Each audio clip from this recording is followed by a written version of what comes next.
Stop caring what they think. Stop caring what they think. The way of the feather. A short orientation. There is a weight most people carry without ever naming it. It is not the weight of work. It is not the weight of responsibility. It is the weight of other people's opinions, carried in the chest, checked every morning, consulted before every decision, feared before every action.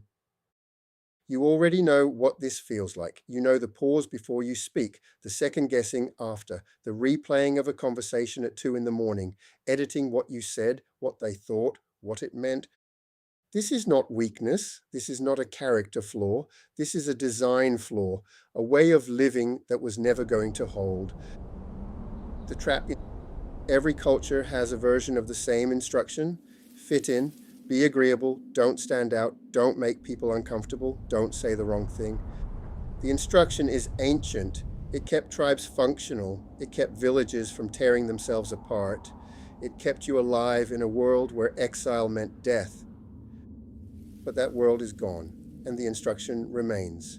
You are running survival software on a processor built for a different era. What happens when you live by that instruction today? You hand the steering wheel to everyone else, you wait for permission, you measure your worth by expressions on faces that barely register you, you become a mirror, reflecting what you think people want to see, losing the shape you actually have underneath. The ancient Kemetic civilization understood something about this. They didn't call it not caring what people think. That phrasing misses the point entirely. They called it something closer to knowing what weight to give a thing. The feather. In the Kemetic tradition, when a life was measured, the heart was placed on one side of a scale. On the other side sat a feather, the feather of Ma'at. Ma'at is not a goddess in the way we think of deities now. Ma'at is a principle, the principle of truth, balance, right fit, the condition in which things actually work. If the heart was lighter than the feather, the life had been lived in balance. If the heart was heavier, weighed down by untruth, by excess, by things that did not belong there, it could not pass. The image is not about judgment, it is about measurement. It asks one question: is what you are carrying actually yours to carry, or have you picked up weight that belongs to other people? This is the question, not how to stop caring, not how to become cold, not how to armor yourself against the world, but how to carry only what is yours, how to put down what was never meant for you. 4 measures. The way of the feather names 4 measures, 4 tests you can run on anything, any opinion, any criticism, any expectation someone places on you. 4 ways to know what weight a thing actually deserves. Truth. The first measure is truth. Simple question: is it true? Not does it feel true? Not does the person saying it sound convincing? Not does it align with what you're afraid might be true? Is it actually verifiably, demonstrably true? Most of what people think about you fails this test before it even gets started. They don't know your morning. They don't know your history. They don't know what you were dealing with when you said the thing they're now judging. Their opinion of you is built on fragments: a single moment, a tone of voice, a half-heard sentence, their own projection, their own mood, their own history with someone who reminded them of you 20 years ago. That's not truth, that's noise. And here is the thing most people miss. The same applies to the positive opinions, the praise, the approval. If someone's criticism of you is not built on truth, their approval of you is not either. You cannot selectively feed on praise and reject criticism when both come from the same shallow well. The person who lives by the feather does not chase the approval. They do not run from the criticism. They ask one question: is this true? If it's not true, it has no weight. If it is true, they face it, not as an attack, but as information, something to work with, something to repair. Truth is the first filter. Most opinions don't survive it. The second measure is fair share. Question: if this is true, how much of it am I actually responsible for? This is where most people collapse. Someone says something critical. It stings. And immediately, without thinking, you take all of it, every ounce. You put the entire weight on your own scale and wonder why you feel heavy. but almost nothing in life is 100% your doing. Every situation has multiple actors, multiple forces, conditions that were set before you arrived, limits you did not create, patterns that were already in motion. Fair share means you take what is actually yours and you leave the rest.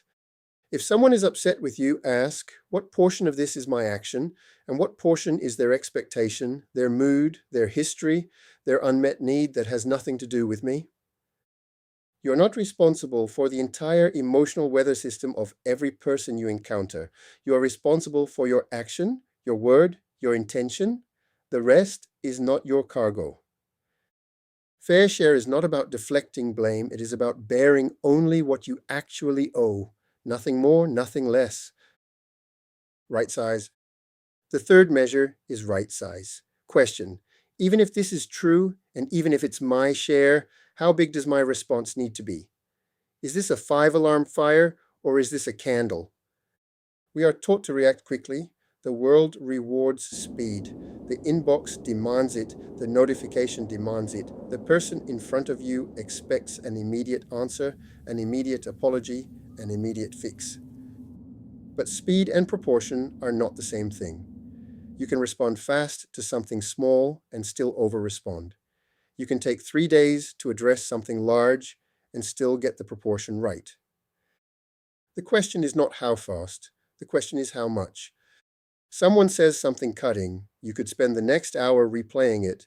You could spend the next day crafting the perfect response.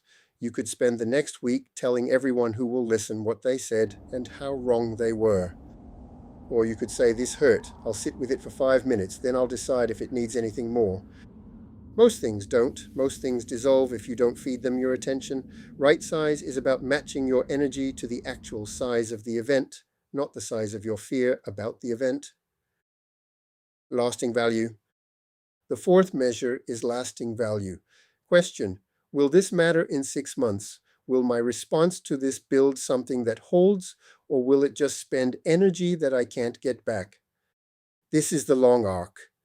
Most of what we worry about, the embarrassing moment, the offhand comment, the person who gave us a strange look, has no lasting value. It will not matter. It will not be remembered. It will not shape anything. But if you hand your piece over to it, that has lasting value. The hour you spent spiraling, the sleep you lost, the conversation you didn't have with your child because you were too busy nursing a wound that was already closing on its own. Those are real costs. Those are things you cannot get back. Lasting value asks you to look past the immediate sting and ask, what am I actually protecting right now? My image, my reputation, my sense of being right? Or my peace, my clarity, my ability to be present for the people who actually matter? The answer, almost every time, is that your peace is worth more than anyone's opinion of you. But you have to see it that way. You have to train your eye to look past the flare of the moment and see the shape of the life you are actually building. The practice? Here is what this looks like in practice. Someone says something about you, it lands. You feel the heat rise. The old instinct kicks in. Defend, explain, counterattack, appease, collapse. Before you do any of that, you run the 4 measures. Truth. Is this actually true? Not? Does it feel true? Is it verifiably, demonstrably true? If no, put it down. It has no weight. If yes, carry it, but only the part that is actually true, not the exaggeration, not the tone, not the implication. Fair share. How much of this is mine? Not all of it. Never all of it. Take the portion you actually own. Leave the rest with the person who brought it. Right size. How big does this need to be? Not, how big does my fear want it to be? How big is the actual event? If it's a candle, don't call the fire department. Let it burn, it will go out. Lasting value. Will this matter in 6 months? Will my response to this build something or just spend something? If it won't matter, and most things won't, then spend nothing. Not your peace, not your hour, not your sleep. 4 measures, 4 filters, each one removes weight. Each one brings your heart closer to the feather. The outcome? What changes when you live this way is not that people stop having opinions about you. They won't. People will always have opinions. That is not your problem to solve. What changes is the architecture of your inner life. The opinions stop living inside you rent-free. They arrive, you check them against the measures, and the ones that don't pass dissolve. They don't accumulate, they don't stack up in the corner of your mind and leak into everything else. You stop being a storage unit for other people's projections. You become instead what you were always meant to be, a person who moves through the world with a clear sense of what is yours and what is not. This is not coldness. This is not indifference. This is precision.